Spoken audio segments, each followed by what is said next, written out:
साथियों, Singh science classes में आपका बहुत बहुत स्वागत है। दोस्तों, आप सभी लोगों को पता होगा कि हमारा जो केमिस्ट्री का सेशन है, zero to hero in chemistry. यहाँ हम लोग शुरू करने वाले हैं zero to hero in chemistry में। मुख्य रूप से हम लोग जो शुरू करेंगे साथियों, वो स्टार्ट करेंगे ज़ीरो से लेकर के हीरो तक। आपको पूरा केमिस्ट्री में शुरू से लेकर के बेसिक से लेकर के अब जहाँ तक केमिस्ट्री पढ़ते हैं, यहाँ पर हम लोग शुरू करने वाले हैं बेसिक से। और आखिर बेसिक हम लोग शुरू कहाँ से करेंगे, तो केमिस्ट्री किसे कहते हैं, केमिस्ट्री का पिता किसे कहा जाता है, और केमिस्ट्री शब्द आया कहाँ से, केमिस्ट्री का मतलब क्या होता है साथियों, हम लोग वहाँ से शुरू करेंगे। और वहाँ पर आपको पूरी तरह से संपूर्ण जानकारी दी जाएगी। तो बने रहिए हमारे साथ इस zero to hero in chemistry session में। और दोस्तों, आप सभी लोगों का फिर से हमारे इस zero to hero in chemistry session में बहुत बहुत स्वागत है। सबसे पहले दोस्तों, हम लोग जानते हैं कि केमिस्ट्री का मतलब होता क्या है। केमिस्ट्री का मतलब होता है दोस्तों रसायन शास्त्र। रसायन शास्त्र नाम से ही स्पष्ट है, जिसमें केवल और केवल रसायन का ही उपयोग होगा। केवल और केवल रसायन मतलब रसायन का, इसको हम लोग कहते हैं केमिकल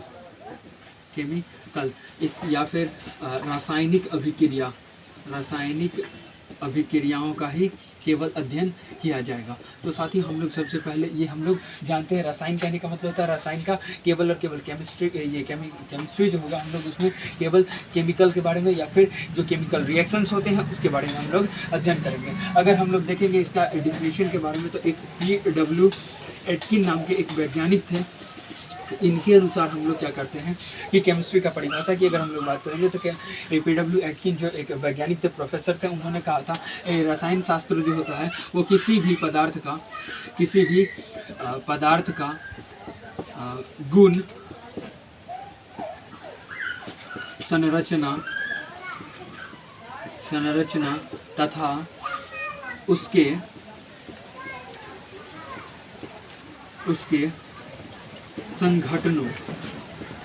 संगठनों का हम लोग अध्ययन करते हैं। जब हम लोग किसी भी पदार्थ के गुण, संरचना और उसके संगठन का हम लोग जब अध्ययन करते हैं, उसको कहा जाता है दोस्तों रसायन शास्त्र। इन्होंने PW एटकिन जी ने कहा था कि किसी भी पदार्थ का गुण, संरचना तथा उसके संगठनों का जब हम लोग अध्ययन करते हैं तो उसे रसायन शास्त्र कहा जाता है। अगर हम लोग बात करेंगे तो साथियों, सबसे पहले इसका फादर ऑफ केमिस्ट्री,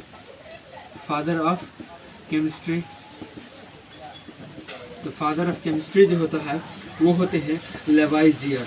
इसको कहा जाता है दोस्तों लेवाइजियर। ये जो है उसको रसायन शास्त्र का जनक माना जाता है। रसायन शास्त्र के पिता अगर हम लोग बात करेंगे तो साथियों, इसको कहा जाता है रसायन शास्त्र का पिता, तो लेवाइजियर जी को कहा जाता है रसायन शास्त्र का पिता। साथियों, उसके बाद हम लोग जानते हैं सबसे पहले आखिर रसायन शास्त्र जो होता है उसमें रासायनिक अभिक्रिया, गुण, संरचना और पदार्थ। ये पदार्थ होता क्या, पदार्थ के बारे में हम लोग सबसे पहले भी पढ़े होंगे और आज भी पढ़ते हैं। साथियों, हमारा जो बेसिक लेवल होता है केमिस्ट्री में, वो सबसे पहले शुरू होता है, वो होता है हमारा पदार्थ से। आखिर पदार्थ होता क्या है, पदार्थ के बारे में हम लोग, चलिए तो बने रहिए हमारे साथ। हम लोग सबसे पहले शुरू करते हैं हमारा पदार्थ के बारे में। आखिर पदार्थ होता क्या है। तो साथियों, पदार्थ की अगर हम लोग बात करें तो पूरे ब्रह्मांड में आप जो भी वस्तुएं देख रहे हैं, जिसमें द्रव्यमान है, जिसमें आयतन है और जिसमें कुछ ना कुछ रुकावट उत्पन्न करने का गुण पाया जाता है, उस सभी को हम लोग पदार्थ कहते हैं। अगर हम लोग बात करेंगे पदार्थ का, तो साथियों जिसमें क्या होना चाहिए, द्रव्यमान होना चाहिए, कुछ ना कुछ उसका आयतन होना चाहिए, और वो क्या हो कि साथियों रुकावट उत्पन्न करता हो। क्या रुकावट उत्पन्न करता हो, तो हम लोग उसको क्या कहते हैं, पदार्थ कहते हैं। पदार्थ अगर हम लोग कहीं पर भी देखिए, जैसे कि मान लेते हैं द्रव्यमान, हम लोग जैसे ये मान रहे हैं हमारे पास ये रजिस्टर है, अगर हम लोग इसको उठा रहे हैं तो इसमें कुछ ना कुछ उसका वजन होता है, कुछ ना कुछ उसमें द्रव्यमान होता है। साथियों, अगर हम लोग बात करेंगे आयतन का, तो इसके अंदर जितना द्रव्य का मात्रा उपस्थित रहता है, जिसका उसका घनत्व होगा, घनत्व और द्रव्यमान होगा, उसके अनुपात को हम लोग आयतन कहते हैं। और साथियों, रुकावट उत्पन्न करना कहने का मतलब होता है कि अगर मान लीजिए हम लोग यहाँ पर रखते हैं ऐसे रजिस्टर, और यहाँ से हम लोग अगर मार्कर छोड़ते हैं तो क्या करेगा, ये इसको रोक रहा है, इसको सीधा ज़मीन पर गिरने से उसको रोकता है, अर्थात ये क्या कर रहा है, रुकावट उत्पन्न करता है। मतलब हम लोग किसी भी चीज़ को देखेंगे जहाँ पर द्रव्यमान हो, जिसमें आयतन हो, जो भी चीज़ें रुकावट उत्पन्न करती है, उसको हम लोग क्या कहेंगे साथियों, पदार्थ कहेंगे। और मुख्य रूप से अगर पदार्थ की हम लोग क्लासिफिकेशन की बात करेंगे, अगर क्लासिफिकेशन का मतलब होता है कि वर्गीकरण का, तो साथियों देखिए क्लासिफिकेशन ऑफ मैटर हम लोग देखते हैं। हम लोग सबसे पहले क्लासिफिकेशन ऑफ मैटर मतलब पदार्थों का वर्गीकरण मतलब पदार्थ को कितने भागों में बांटा गया है। तो सबसे पहले हम लोग जानते हैं कि साथियों पदार्थ का वर्गीकरण कितने भागों में किया गया है। पदार्थ का मुख्य रूप से 2 भागों में वर्गीकरण किया गया है। कौन कौन सा है? तो देखिए सबसे पहले जो होता है वो होता है पदार्थ को 2 भागों में बांटा गया है। एक बांटा गया है आपको भौतिक अवस्था के आधार पर, मतलब अगर हम लोग बात करें अवस्था के आधार पर तो उसको एक है भौतिक अवस्था, एक होता है साथियों रासायनिक अवस्था। रासायनिक अवस्था इसमें क्या किया गया है दोस्तों, पदार्थ को मुख्य रूप से भौतिक अवस्था और रासायनिक अवस्था 2 भागों में बांटा गया है। उसमें क्या है कि भौतिक अवस्था जो आज हम लोग पढ़ रहे हैं, ठोस द्रव गैस जो भी पढ़ रहे हैं वो है भौतिक अवस्था, और इसमें जो है रासायनिक अवस्था उसमें भी उसको 2 भागों में बांटा गया। तो सबसे पहले हम लोग देखते हैं दोस्तों भौतिक अवस्था के बारे में। तो भौतिक अवस्था जो होता है वो हमारा होता है ठोस, एक होता है द्रव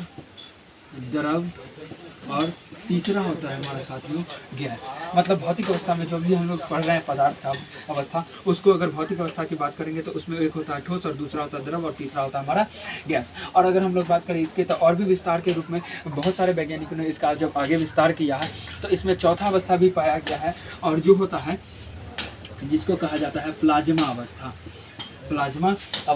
और एक होता है साथियों ये हमारा पदार्थ का चौथा रूप है।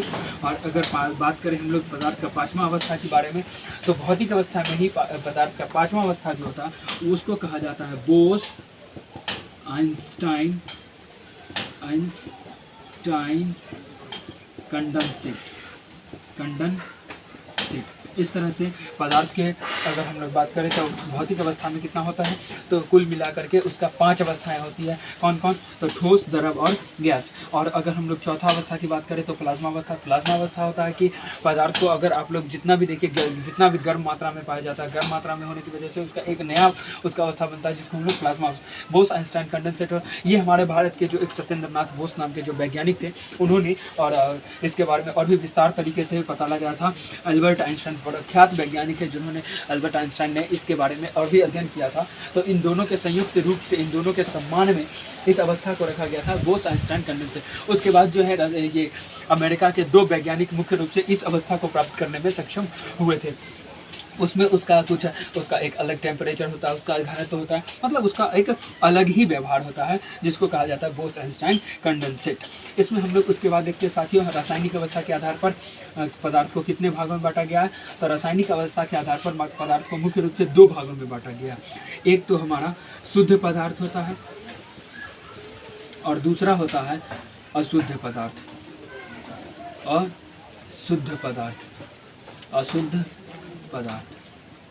साथियों शुद्ध पदार्थ या अशुद्ध पदार्थ में क्या होता है कि अशुद्ध पदार्थ को आप लोग मिश्रण भी कह सकते हैं। साथियों अशुद्ध पदार्थ को आप लोग मिश्रण भी कह सकते हैं। इस तरह से हमारा जो रासायनिक अवस्था के आधार पर शुद्ध पदार्थ जो होता है वो भी आपका 2 प्रकार का होता है। एक होता है तत्व और दूसरा होता है यौगिक। और उसके बाद हम लोग बात करेंगे मिश्रण में। तो साथियों मिश्रण भी 2 प्रकार का होता है, अशुद्ध पदार्थ भी 2 प्रकार का होता है। एक होता है समांग मिश्रण और दूसरा होता है विसमांग मिश्रण। साथियों इस तरह से अशुद्ध पदार्थ भी 2 प्रकार के पाए जाते हैं। एक होता है समांग मिश्रण, दूसरा होता है विसमांग मिश्रण। अगर हम लोग बात करेंगे शुद्ध पदार्थ में तो शुद्ध पदार्थ में जो होते हैं तत्व इसको भी 2 भागों में बांटा गया है। तत्व को कहा जाता है, एक होता है धात्विक और एक होता है अधात्विक। और अगर हम लोग बात करें यौगिक का तो यौगिक भी 2 प्रकार के बांटे गए हैं। एक होता है कार्बनिक और दूसरा होता है अकार्बनिक। साथियों इस तरह से हमारा पदार्थ का जो वर्गीकरण किया जाता है वो इस तरह से किया जाता है।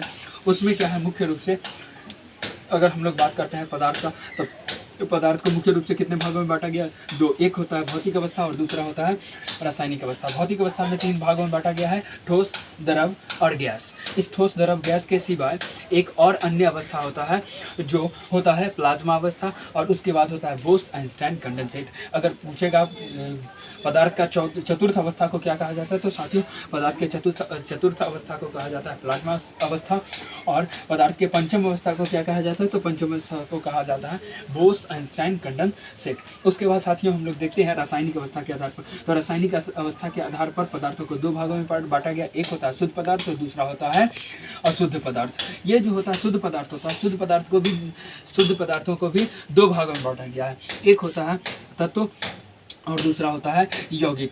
ये तत्व जो होता है उसको बांटा गया है 2 भागों में, एक होता है धात्विक और दूसरा होता है अधात्विक। और यौगिक जो है इसको भी 2 भागों में बांटा गया है, एक होता है कार्बनिक और दूसरा होता है अकार्बनिक। ये जो अशुद्ध पदार्थ को भी 2 भागों में बांटा गया है दोस्तों। मिश्रण इसी को हम लोग कहते हैं। मिश्रण भी 2 प्रकार का होता है, एक समांग मिश्रण होता है और दूसरा विसमांग मिश्रण होता है। तो